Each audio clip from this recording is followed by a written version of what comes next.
So, question of the day. Are book reviews worth it on booktube? This is my thing. Like, people don't watch them. I have no clue why. You can do a massively successful book and no one cares. I have no problem with that.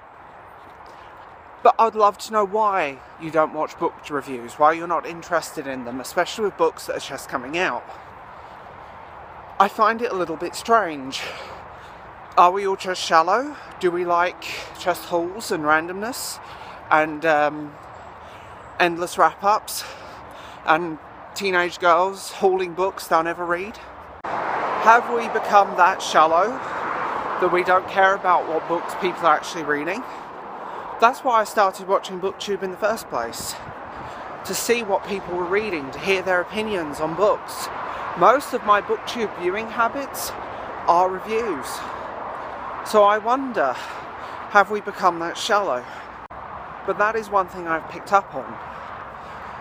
It seems everyone is interested in the overhyped, hot new mess YA book that, to be honest, these people will haul, talk about for 5 seconds, say it's the best book they've ever read, and then forget about it. And then it will be in their next big unhaul video because, oh, they just forgot about it or went into it. Or people will haul endless amounts of books they'll never read, or multiple copies of the same book. Why have we become more interested in that than the actual substance of a book? Why have we become more interested in the ethereal side of a book?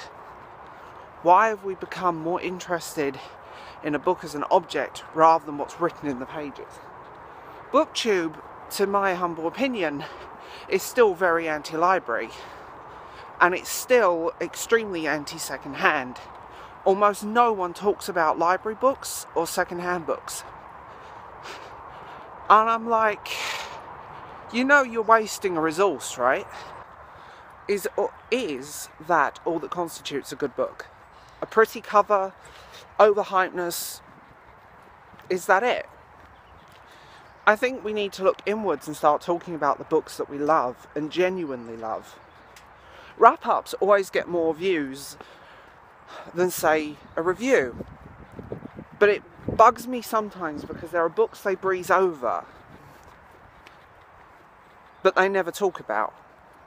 They never actually give you an in-depth reason why they love this book. Well, most don't. This isn't everyone. Why did they love this book? Why did they think it was one of the best books they've read? Why did they think it was amazing? If you're going to gab about the cover, tell me something about the graphics designer or the artist behind it. Or the meaning behind it. Not just, oh my god, it's so shiny and pretty. Fuck off. I want to, you know, let's get some substance going. Rather than just being effervescent and shallow, let's have some substance, some meat on the bones. Let's get people interested in reading rather than looking at a pretty cover. I'll be the first to tell you this. There is a certain buzz to getting a book from a publisher. There really, really is. It feels amazing. And sometimes, yeah, that buzz is brilliant. But I turn down 100 times more books than I get. For a simple reason. There are so many books, I read the synopsis and think, this is not for me. You know, and it does make me cringe sometimes to the point of overhypeness. Especially with books and culture in general. I mean, Zenith by Sasha Altsberg and the other girl. Horrendous! Absolutely horrendous, but everyone's giving it very mixed reviews, but everyone is gabbing how pretty the cover is. And don't get me wrong, the cover is quite pretty. But my opinion of the book is that it's weak. It's not good. It's overhyped. And that book is a prime example of overhyped culture. At the end of the day, e.g. Harry Potter and the Cursed Child. I loved it. I love reading stage plays. I loved the story. I loved the notion. I loved everything. Really enjoyed it. Wasn't my favourite, but I enjoyed it. But it's a stage play, and people were so hyped at a new Harry Potter book, a new story. And people actually demanded a book. People demanded J.K. Rowling turn it into a book, and they did the same with Fantastic Beasts. They demanded a book. Stupid 12-year-olds. That's my humble opinion. Nothing worse than a teenager with Tumblr. So, overhype culture is what kills books. Overhypeness leads to people being disappointed. And it also leads, but overhypeness also leads to us being very shallow.